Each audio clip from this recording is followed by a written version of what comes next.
Alright, so we're back again for our stress Sunday school lesson. We've been away for a few weeks, but this is the last time we're going to talk about stress. But not the last time we're going to have stress. I got my boys Justin, Billy with me.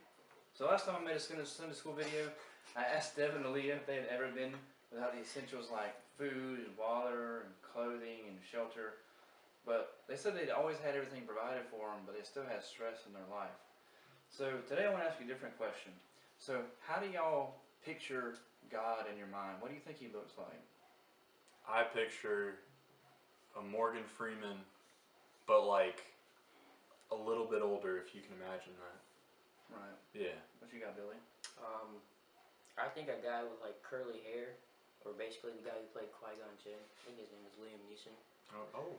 Y'all ever imagine him from like the old Disney movie Hercules, like Zeus up there just waiting for us to mess up so he can like throw lightning bolts and make our life harder? I guess so, yeah. Right? So, do you ever think about God having a reaction to the things that you do? Or do you ever think about, like, we have to do something extremely good or really bad for God to take notice of us? I get what you mean. There will be times when I'm about to take a test or something, and I'll be like, God, can you help me with this test? Or God, can you help me do this task really well or win this game? Especially those games at the retreat we were at. Like I was like, please, can we just win this obstacle course, please? And I felt like some like crackhead relative coming back, like, hey, God, can you help me out? Like, can you give me something? Like, you know what I mean? Throw me a bone. Right? So, do you ever think about God just like paying attention to your normal day-to-day stuff? Or do you think God just doesn't have time to pay attention to the normal things that we do? Never really think about it, you know? Yeah. You think we kind of put God in this human box where, you know, like we only have a limited amount of time every day to talk to people, to like, you would you have time to reach out and talk to everybody that you know? Of course in a not. day? No. Right?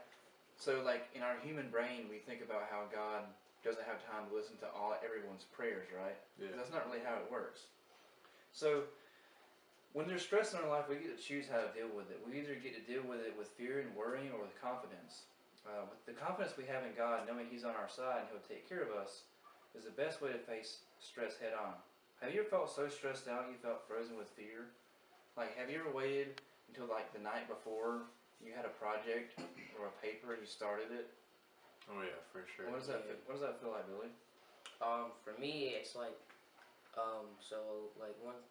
sometimes I'll just walk in there and be like, hey, I got this paper due, like, tomorrow.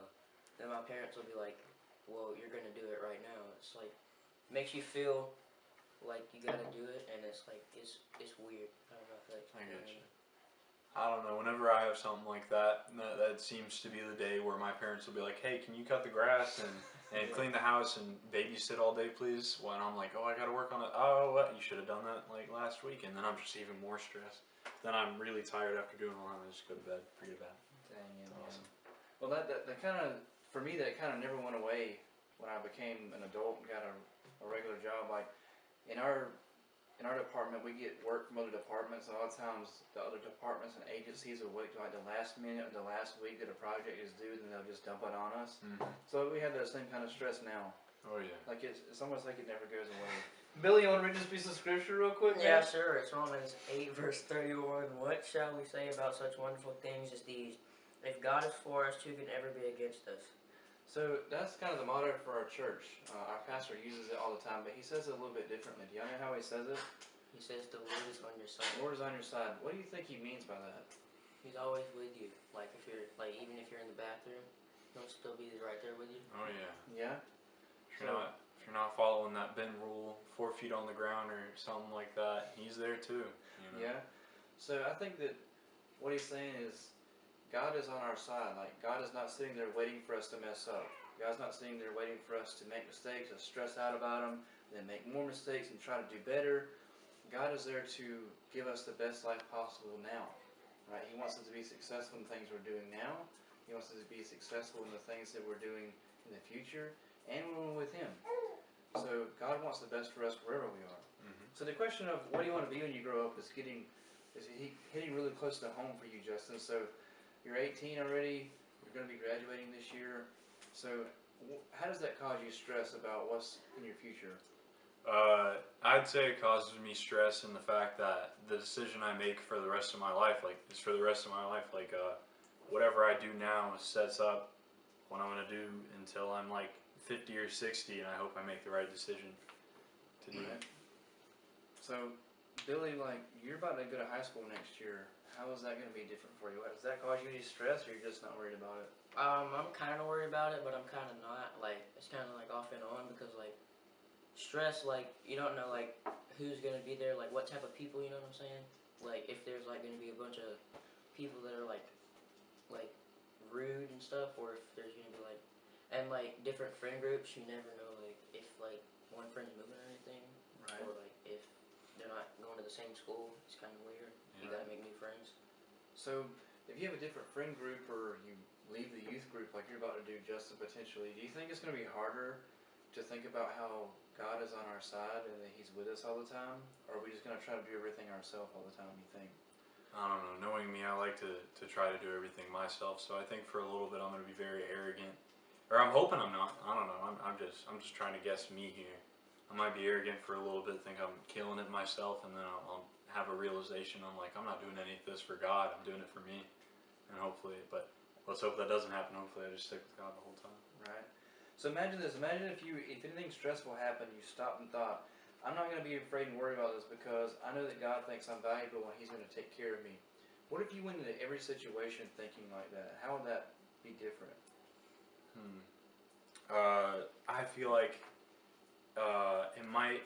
I don't know. Billy's got this one. Billy's got Oh, okay. So, what I was thinking was like, if you go into like a situation where like something bad happens and like you're just like, oh, I'm not. I mean, God's on my side and He's gonna take care of me. Like, yeah, He's gonna take care of you, but you never know if it's your time to like leave or like you're not. You don't know what's gonna happen really. Right. It's Yeah. just like you gotta depend on God. Do you think it would be kind of out of the ordinary if you were just overconfident around everybody else and everything you went into? Yeah. Oh yeah. You It know? kind of reminds me of when I was reading Macbeth, and Macbeth was like, the witches told me I'm not gonna die unless it's from somebody who wasn't born from a mother in the forest like grows here, and he was super confident and super arrogant, and then both those things happened, and he's like, oh no, and then he died, and I don't know, that's what I'm picturing now. That's my bad. Right? Yeah. So a lot of times in my life when I'm stressed out, it's because I base my worth on the world's view of my success. Right? Do you ever get stuck on people valuing what you've done? Right? Like what other people think of you? Do you sometimes stress out about like the way you look or the places you go or what other people think about you? Do you let that kind of control you sometimes, you think? Oh yeah, for sure. Yeah. So it took me a long time to realize what I was accomplishing for God is not necessarily going to be recognized by everybody else, which is kind of a hard thing.